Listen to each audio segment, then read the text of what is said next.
lanjut lagi ke pertanyaan yang berikutnya di SMS 0821437335. Selamat malam Bapak Pendeta, saya Ray di NBD dari Gereja Bethel Nunhila. Saya sudah percaya Yesus Pak sebagai Tuhan dan Juru Selamat, dan saya yakin Tuhan menghapus dosa-dosa saya. Namun Bapak Pendeta, saya punya satu kelemahan dan dosa yang tertentu, yaitu dosa seks, yang selalu saya jatuh bangun dalam dosa tersebut, hingga ada saat dimana saya kehilangan harapan untuk bisa menang melawan dosa itu, karena saya selalu jatuh dan jatuh lagi. Tetapi jika saya tidak membereskan dosa ini dengan Tuhan Bapak, dan merasa acuh dengan dosa ini, ada sesuatu yang mengganggu di hati saya, seperti tidak ada kedamaian. Walaupun saya berusaha untuk tidak memikirkannya, tapi selalu ada dalam pikiran saya. Jika saya datang kepada Tuhan dalam doa dan mengaku dosa saya, Pak, saya selalu merasa sungguh tidak layak karena saya terlalu berdosa untuk datang kepada Tuhan. Apakah saya sudah kehilangan keselamatan saya, Pak?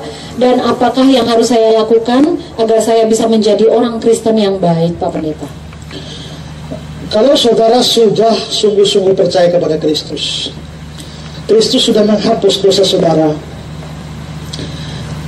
Berapa banyak dosa saudara yang Kristus sudah hapus? Coba lihat 1 Yohanes 1 ayat 9. 1 Yohanes 1 ayat 9. Jika kita mengaku dosa kita, ya, maka Dia adalah Allah yang setia, sehingga Dia akan mengampuni segala dosa kita, menyucikan kita dari segala kejahatan kita. Bicara kata segala, ini berarti menyangkut seluruhnya. Sekarang 1 Yohanes pasal 2. 1 Yohanes pasal yang kedua, ayat yang kedua. Dan Ia adalah pendamaian untuk segala dosa kita. Berarti pada waktu kita percaya kepada Kristus, Kristus mengampuni dosa kita, segala dosa kita. Segala itu yang mana? Segala itu adalah dosa saya masa lampau, dosa saya sekarang, dan dosa saya yang akan datang. Kalau sekarang 2016, saya percaya Yesus 2016, saya lahir 1970, maka dosa saya dari 1970 itu dibayar semua, hapus. Tapi kalau sekarang 2016, dosa saya di 2016 pun dihapus. Tapi saya masih hidup sampai 2030, maka dosa saya dari tahun 2016, 17, 18 sampai 2030 pun dia hapus semuanya. Nah, bagaimana Kristus menghapus dosa saya dari tahun 2030, sedangkan dosanya belum saya buat? Bagaimana Kristus menghapus dosa yang belum ada? Sekarang saudara, kalau dosa saya 1970, oke lah, sudah saya buat. Tapi kapan Kristus membayar dosanya? Pada waktu di atas kayu salib. Pada waktu Kristus mati di kayu salib, dosamu 1970 pun belum ada. Tapi kalau kuasa salib Kristus bisa membayar sampai dosa yang belum ada 1970, kenapa Dia tidak bisa membayar di dosa sampai 2030 yang belum ada? Saudara bilang saudara sudah percaya Yesus tapi jatuh bangun di dalam dosa seks dan sebagainya. Waktu saudara percaya Yesus, kira-kira Yesus tahu tidak bahwa saudara akan jatuh bangun dalam dosa seks? Dia tahu. Kalau Dia tahu, dosa itu sudah Dia bayar atau tidak? Dia sudah bayar semuanya. Nah, kalau begitu, maka dosa saya yang akan datang pun setelah saya percaya Yesus, dosa itu sudah dibayar.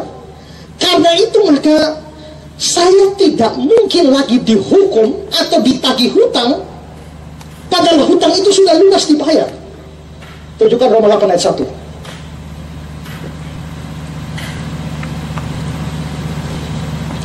Demikianlah sekarang tidak ada penghukuman bagi mereka yang ada dalam Kristus Yesus.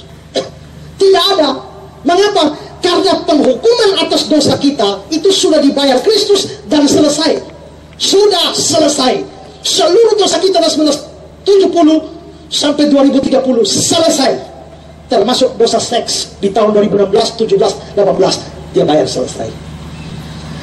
Maka kalau saudara pasti akan masuk neraka, berarti saudara akan menanggung dosa 2016 ini, padahal dosa itu sudah dibayar Kristus. Itu mustahil. Karena kalau Allah masih menghukum saudara, Karena dosa itu, maka satu hutang dibayar 2 kali. Dan itu tidak adil. Nah kalau begitu, maka dosa itu tidak akan membuat keselamatan saudara hilang. Hanya dosa itu bisa menghilangkan damai sejahtera saudara. Ya, Daud pada waktu berzina dengan Batsyeba, dia mengatakan bahwa tanganmu menekan aku dengan berat, sumsumku kering, tidak ada damai sejahtera, tidak ada sukacita. Sepanjang kita masih hidup dalam dosa, atau ada dosa-dosa tertentu yang kita lakukan, memang kita tidak akan bisa memperoleh ketenangan. Kedua, seperti saudara bilang, mau berdoa pun susah.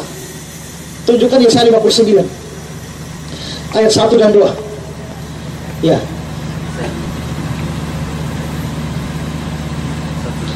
Yesaya 59. Sesungguhnya tangan Tuhan tidak kurang panjang untuk menyelamatkan, pendengarannya tidak kurang tajam untuk mendengar. Tapi yang merupakan pemisah antara kamu dan Allahmu ialah segala kejahatanmu. Yang membuat dia menyembunyikan diri terhadap kamu sehingga dia tidak mendengar ialah segala dosamu. Berarti dosa bisa menghalangi persekutuan dengan Allah, termasuk di dalamnya doa. Jadi memang dosa bisa menghilangkan damai sejahtera, bisa mengganggu persekutuan dengan Allah. Bahkan lebih daripada itu, tunjukkan Wahyu pasal 3:19. Wahyu pasal yang ketiga ayat yang ke-19. Barang siapa ku kasihi, ia ku hajar dan ku tegur. Dosa bisa mendatangkan hajaran Tuhan, tapi dosa tidak bisa menghilangkan keselamatan kita. Ya. Nah sekarang kembali ke 1 Yohanes pasal 2. 1 Yohanes pasal yang kedua ayat 1 dan ayat 2. Perhatikan ini ya. Anak-anakku, hal-hal ini kutuliskan kepada kamu supaya kamu jangan berdosa. Ingat, jangan berdosa. Tapi biarpun jangan berdosa, seringkali kita jatuhkan. Nah, namun jika seorang berbuat dosa, ingat, kita mempunyai seorang pengantara pada Bapa, yaitu Kristus Yesus yang adil. Ayat 2, dia adalah pendamai untuk segala dosa kita. Jadi memang saudara, kita tidak boleh berdosa. Tapi kalau kita jatuh dalam dosa, ingat, Kristus sudah bayar itu juga. Tapi karena dosa itu menghilangkan damai sejahtera saya, mengganggu persekutuan saya dengan Allah dan lain sebagainya, maka bagaimanapun juga seperti Wahyu pasal bisa mendatangkan hajaran Tuhan, maka Wahyu pasal 3:19, barang siapa ku kasihi ku tegur, karena itu relakanlah hatimu dan bertobatlah. Karena itu mungkin berat bagi saudara, tapi saudara harus berjuang sedemikian rupa. Ya, sedemikian rupa. Jangan kecewa dan berpikir bahwa Tuhan tidak akan mengampuni saudara, kecuali saudara memang dengan sikap tegar tengkuk tidak mau bertobat. Asal saudara sungguh-sungguh mau bertobat, lain cerita kalau saudara jatuh lagi. Tapi pada waktu datang pada Tuhan sungguh-sungguh mau bertobat, Tuhan menilai hati saudara. Dia nilai hati saudara, anak ini sekalipun dia akan jatuh lagi, tapi hari ini dia sungguh-sungguh bertobat. Dia hapus semua saudara, dosa saudara yang sudah saudara buat. Ya, jadi di sini tergantung sikap hati saudara pada dosa. Bahkan menurut saya, seandainya saudara tetap kalah dari dosa itu sampai saudara mati, kalau iman saudara benar, saudara tetap selamat. Walaupun ada banyak kerugian dalam hidup saudara, banyak perjuangan dalam hidup saudara. Jadi saudara, sikap pada dosa itu menentukan. Sekarang, apakah beda ayam dan bebek kalau jatuh dalam air? Kalau ayam bisa jatuh air, bisa. Tapi begitu ayam jatuh dalam air, dia pasti usaha terbang keluar. Walaupun dia bisa jatuh lagi, tiap kali jatuh, usaha terbang keluar. Tapi kalau bebek, begitu jatuh di air, senang dia dan berenang-berenang di air. Pertanyaan saya adalah, saudara seperti ayam atau bebek? Ya.